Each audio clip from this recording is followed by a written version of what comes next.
Hello दोस्तों, 4 PM middle east में आपका इस्तकबाल है। 4 पीएम के इस चैनल पे हम आपके लिए लेके आते हैं खाड़ी देशों से जुड़ी जरूरी जानकारी और रोचक कहानियां। साथ ही यहाँ हम दुनिया की तमाम बड़ी खबरों को आपके सामने पेश करते हैं। वहीं इस कड़ी में आज हम बात करने वाले हैं एक बेहद अहम खबर के बारे में। दोस्तों, आज की खबर एक ऐसे व्यक्ति के बारे में है जो खुद में सफलता की एक मिसाल है। जी हाँ, ये कहानी है एमवी कुन्हू मोहम्मद की, जो भारत के केरल राज्य के त्रिशूर जिले के वक्केकड़ गांव से आते हैं। जी हाँ दोस्तों, वो अब 79 ईयर्स के हैं और संयुक्त अरब अमीरात में 58 ईयर्स से रह रहे हैं। 1967 में जब वो सिर्फ 22 साल के थे, उन्होंने अपने घर को छोड़ के एक बड़ा जोखिम उठाया। उनके पास ना पासपोर्ट था, ना पैसे थे और ना ही कोई निश्चित योजना। वो सिर्फ एक सपना लेके चले थे, एक बेहतर जीवन का।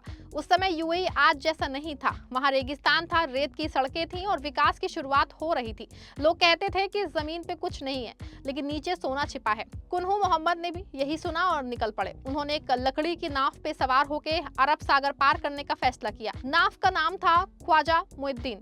इस नाव जो है इस इंजन से नहीं चलती थी दोस्तों, सिर्फ पाल पे निर्भर थी जो हवा के साथ चलती थी। यात्रा 40 दिनों की थी। कभी समुद्र शांत रहता, कभी तूफानी। वो कहते हैं, मुझे अभी भी याद है कि हवा का पाल से टकराना, हम पाल को हवा की दिशा के अनुसार समायोजित करते थे, लेकिन उम्मीद है और अल्लाह पे भरोसा हमें आगे ले जाता था। इस यात्रा में कोई खतरे थे काफी ज्यादा, लेकिन युवा कुन्हू ने हिम्मत नहीं हारी। आखिरकार नाव ओमान के दिब्बा अल बाया के पास लंगर डाली। वहां वो समुद्र में कूद पड़े। उनके पास सिर्फ एक लुंगी और शर्ट थी जो भीग गई थी। उन्हें उसको निचोड़ के सुखाया और फिर उसको पहन लिया। ये उनके जीवन की शुरुआत थी यूएई में। फिर ओमान से वो वैन से यूएई ओमान सीमा तक पहुंचे। फिर पैदल चल के खोर फक्कान गए। रास्ता कठिन था, घंटों पैदल चलना पड़ा। वो कहते हैं कि हमें नहीं पता था कि कहाँ जा रहे हैं, बस ये जानते थे कि ये अवसरों की भूमि है। खोर फक्कान में उन्होंने एक ट्रक देखा जो तरबूज ले जा रहा था। उन्होंने पैसे देके उस पे सवार हो गए और शारजाह पहुंचे। उस समय यूएई में सड़कें नहीं थी, सिर्फ रेत के रास्ते। देहरा से शारजाह के रुल्ला तक रेत का ट्रैक था। कुन्हू मोहम्मद का कहना है कि लोग घर में कहते थे कि यहाँ जमीन पे कुछ नहीं, लेकिन नीचे खजाना है। हर कोई इस रेगिस्तान को सोने की खान मानता था। शारजाह पहुंच के वो एक दोस्त के पास रुके जो एक स्थानीय किराने की दुकान पे काम करता था। दुकान का मालिक एक अमीराती था जिसका दरवाजा हमेशा जरूरतमंदों के लिए खुला रहता था। कुन्हू कहते हैं कि उस उदारता ने मुझे प्रभावित किया और आज भी अमीराती लोग ऐसे ही हैं। ये उनके लिए यूएई की पहली झलक थी, एक जगह जहां मेहनत और ईमानदारी का कद्र होती है। यूएई में अपना जीवन शुरू करने के लिए कुन्हू मोहम्मद ने कई छोटे मोटे काम किए। उनका पहला काम एक प्लम्बर के सहायक के रूप में था। प्लम्बर का नाम मुगेनी था जो अफ्रीकी था। वो रोज 5 कतर दुबई रियाल कमाते थे, लेकिन उनके हाथों में पसीना आता था जिससे औजार पकड़ना मुश्किल होता था। एक हफ्ते बाद उन्हें काम से निकाल दिया गया, लेकिन मालिक ने 20 दिनों का पैसा दिया, 100 कतर दुबई रियाल। ये उनकी पहली कमाई थी। इसको लेके उनका कहना है कि मुझे तब समझ नहीं आया कि छुट्टी का मतलब निकाला जाता था। लेकिन वे रुके नहीं। उन्होंने मछली पकड़ने की टोकरियां बुनना, गायों को दूध निकालना और बर्तन साफ करना जैसा काम किया। वो कहते हैं, मैंने कभी किसी काम को ना नहीं किया था। मुझे विश्वास था कि ईमानदारी से अल्लाह कोई ना कोई दरवाजा जरूर खोलेगा। एक बार जब वे बर्तन साफ कर रहे थे तो उनके मालिक की कार गंदी देखी। उन्होंने उसको धोया, पॉलिश किया और अंदर बुखूर जलाया। मालिक प्रभावित हुए और सैलरी 100 रियाल बढ़ा दी। लेकिन अब कार धोना उनका काम हो गया। इससे उन्हें सीख मिली कि जरूरत से ज्यादा करना याद रखा जाता है। फिर उन्होंने परिवार के बगीचे की देखभाल की, जहां उन्होंने गाय के गोबर और लकड़ी की राख से खाद बनाई। फूल खूबसूरती से खिले और उन्हें अपनी मेहनत पे गर्व हुआ।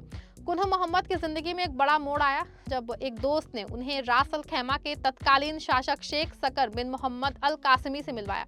वो शेख के घर में ड्राइवर बने। वो कहते हैं कि मैं ड्राइविंग जानता था, लेकिन मर्सिडीज देख के डर गया।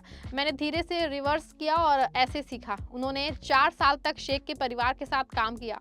वो कहते हैं, वो मुझे सम्मान देते थे। मैंने उनसे विश्वास और जिम्मेदारी की कीमत सीखी।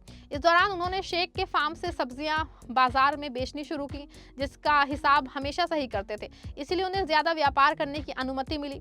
यहीं से उनका बिजनेस शुरू हुआ। छोटा, ईमानदार और स्थिर। 1972 में उन्होंने अपनी कंपनी जलील ट्रेडर्स रजिस्टर की, जो बाद में जलील होल्डिंग्स बनी। शेख की मदद से उन्होंने सामान ढोने के लिए पहला वाहन खरीदा। वो कहते हैं, जब मेरे पास पैसे नहीं थे, उन्होंने मदद की। उस विश्वास को मैं कभी नहीं भूला।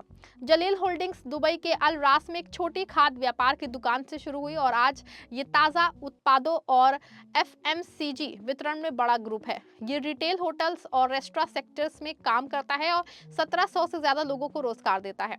शुरुआत में अल रास में सिर्फ 13 व्यापारी थे, 2 भारतीय, कुछ लेबनानी, फिलिस्तीनी और कुछ ईरानी।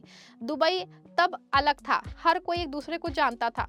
कुन्हू मोहम्मद 200 कतर दुबई रियाल कमाते थे, लेकिन अपने ड्राइवर को 350 देते थे। वो हमेशा अपनी कमाई का हिस्सा सामाजिक कार्यों के लिए रखते थे।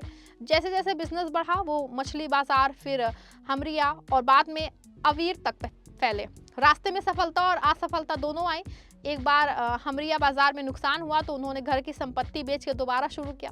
वो कहते हैं कि असफलता मुझे कभी डराती नहीं, ये मुझे याद दिलाती है कि मैं कितना आगे आया हूँ। उन्होंने सिर्फ कंपनी नहीं बनाई, बल्कि एक संस्कृति बनाई। वो कहते हैं कि दुबई आने वालों को मेरा संदेश सरल है, विश्वास बनाओ, कर्मचारियों को परिवार की तरह करो। मैं हर एक के बारे में पूछता हूँ, अगर सीधे बात नहीं कर सकता तो एचआर से चेक करता हूँ। वो एक नियम पे दृढ़ है, कभी मजदूर की सैलरी में देरी नहीं। वो कहते हैं कि पैगंबर मोहम्मद सल्लल्लाहु अलैहि वसल्लम ने कहा कि मजदूर को उसकी मजदूरी उसके पसीना सूखने से पहले दे दो। मैं इसी पे जीता हूँ। आज 79 ईयर्स की उम्र में कुन्हू मोहम्मद रोज ऑफिस आते जाते हैं। वो कहते हैं कि काम करने नहीं, बल्कि अपने लोगों से मिलने, उनसे बात करके खुशी मिलती है। वो दुबई और भारत के बीच समय बांटते हैं, हर व्यक्ति हर जगह 2 महीने। उनका दिन योग से शुरू होता है और शाम अक्सर शांत चिंतन में बीतती है। जब वे दुबई के स्काईलाइन को देखते हैं तो पुरानी दुइरा रुल्ला की गंदी सड़क याद आती है। वो कहते हैं कि ये मुझे याद दिलाता है कि ये देश और हम सब कितने आगे आ गए हैं।